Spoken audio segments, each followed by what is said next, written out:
NBA fans, welcome back to my channel. Jordan versus LeBron. Okay, people, we're going to talk about Jordan's competition when he first came into the league, his first 2 seasons, versus LeBron's competition, his first 2 seasons into the league. And what happened? Were they able to make the playoffs or not? And let's go ahead and look at this. In Jordan's first 2 seasons, he faced Charles Barkley. He faced Larry Bird. He faced Robert Parrish. You had Kevin McHale, Patrick Ewing. You had Moses Malone. He was in there. Dominique Wilkins. And you had Isaiah Thomas in there. You had Dr. J. And you had, I can't remember this guy's name. Oof. Oh my goodness. I'm going to come back to him in a minute. I don't know why. I was just saying his name earlier in another video. I just can't remember his name for some reason. The big tall redhead dude that came from the Trailblazers and was with the Celtics. Bill Walton. Yeah, so Bill Walton was in there. I see one guy that wasn't in there that's not supposed to be in there. Dennis Rodman was not in the league on Jordan's first 2 seasons. So this is what Jordan did. Jordan made the playoffs and averaged 35 points per game, 7 rebounds, and 6 assists in his first 2 seasons in the playoffs against these type of guys. Okay, this is who Michael Jordan was coming in the league playing against. And some people will say, oh man, well, he had a losing record. Well, I mean, he improved the record better than what it was the year before he came into the league. And you got to think the next year, he only played like 18 games or something like that because he broke his foot like four games into the season or something like that. So you can't blame Michael Jordan for the second season. And it was less teams. So, yeah, he's going to have a losing record, but it's less teams in the league.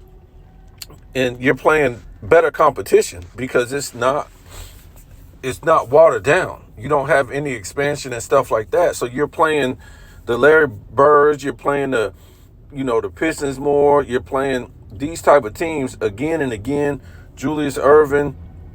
You're just playing these teams more. You're not playing any, of course they're bad teams, but you're not playing as many bad teams. And it ain't like he got into the playoffs and melted down. He showed up and showed out. That's what Jordan did. So, I mean, yeah, they lost. And like I said before, I don't consider, a meltdown a loss. A meltdown is based on the percentage, your field goal percentage, your 3-point percentage, your turnovers, your free throw, 3-point, stuff like that. That's a meltdown. Okay, losing is not melting down. Okay, so what Jordan did in his first 3 seasons, if he would not have did that, you would have known nothing about Michael Jordan. Okay, if he was just sitting out there shooting 3-point shots or something like that, also you would have known nothing about Michael Jordan. This guy was just, and the fact that he broke his foot and came back and put up 63 points on the Boston Celtics, a great defensive team, back in those days, was incredible. These are the things that made him legendary, coming back and playing on that broken foot. And he wasn't even supposed to do that. If you take the third season, the 87 season, I mean, that was, what? You just coming off a broke foot, homie. You ain't supposed to be out there, scoring, what they score, like 37 points, over 100 blocks, over 200 steals in that season, and still didn't win MVP. Could you imagine somebody doing something like that in this era or the LeBron era and not getting MVP, and the people saying Jordan was playing nobody in the 80s? Jordan was playing nobody in the 80s? Wow, that's incredible. You do all that. James Harden won MVP and he scored like 37 points per game? And guess what? He didn't He didn't play no defense. He didn't get 100 blocks and 200 steals in one season. Oh, so let's go down the list. LeBron James, top 75 players that he faced in the East in his first 2 seasons. So we had D Wade, we had Paul Pierce, Jason Kidd, Allen Iverson, and Reggie Miller. And so we want to throw in Shaq. He should be on this list too. Shaq. So you have 1, 2, 3, 4, 5. You have 6 with Shaq.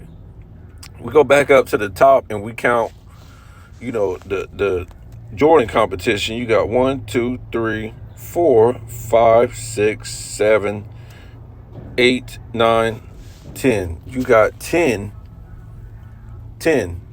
that Jordan faced. And, a lot of these guys was on the same team. So, like the Larry Birds and the McHale and the Parises, all these guys were on the same team. So he was facing way stiffer competition. And Bill Walton. Matter of fact, hold on. See, I don't want nobody talking ish. Bill Walton is not a top 75 player. He's a Hall of Fame player. So we can take him out. So that would be 1, 2, 3, 4, 5, 6, 7, 8, 9. Okay. 1, 2, 3, 4, 5, 6. So 6 verse 9. And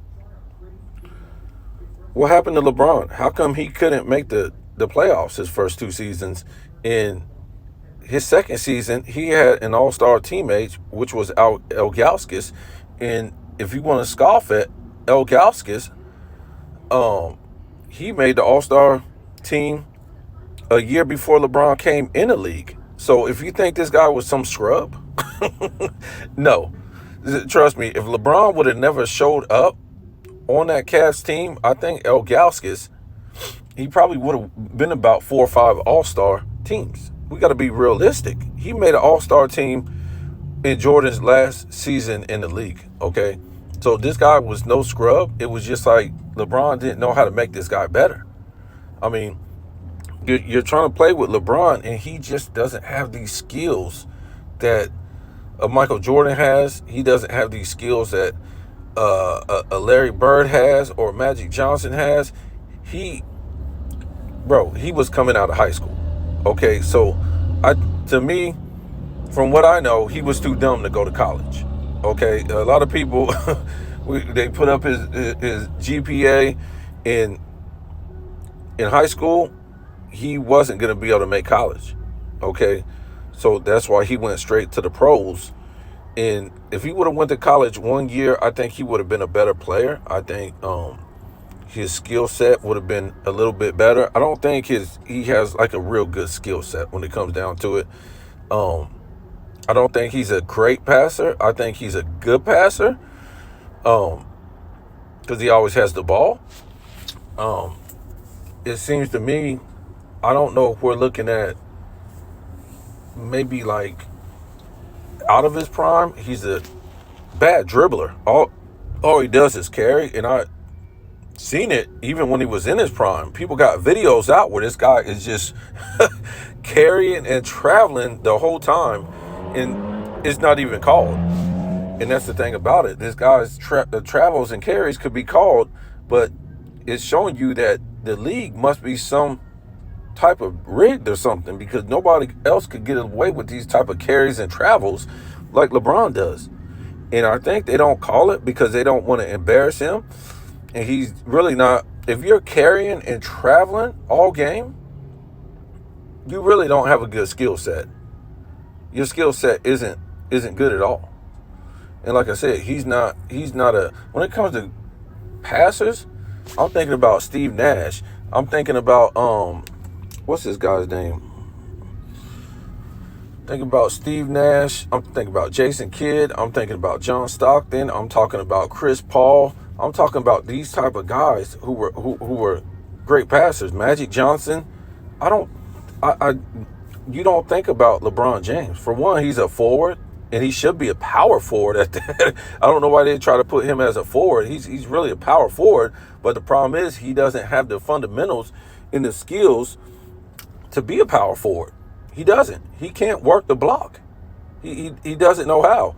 You're gonna have to have some kind of some kind of fadeaway or something like that when you're on the block and you're playing like that. He doesn't have those type of fundamentals that a Charles Barkley had on the block, or a Karl Malone, or a Moses Malone, or these type of guys. Like, he just don't have that kind of skill set. Tim Duncan on the block, he doesn't have it. So you got to look at what real skill set does this guy really have. He's not a great passer like the great passers that I said. He's not a good post player. Not even a post player Jordan was. Jordan from 96 to 98, he might have been top 3 post player, and he was a guard, okay? On that fadeaway and up and under moves while he's on the block. I mean, that guy just worked the block. I mean, so he's not good at power forward. He's not good at mid range. I wouldn't say he's a great finisher. I mean, it's just because he's so big, a lot of people just veer out of his way. So what I would consider a great finisher, when you see Michael Jordan, he has to do, these up and under moves and these pump fakes and all this crazy stuff just to get the shot off. Okay. That's a great finisher. I really don't see LeBron doing no crazy moves just to get the shot off when he's doing, when he's going for a layup.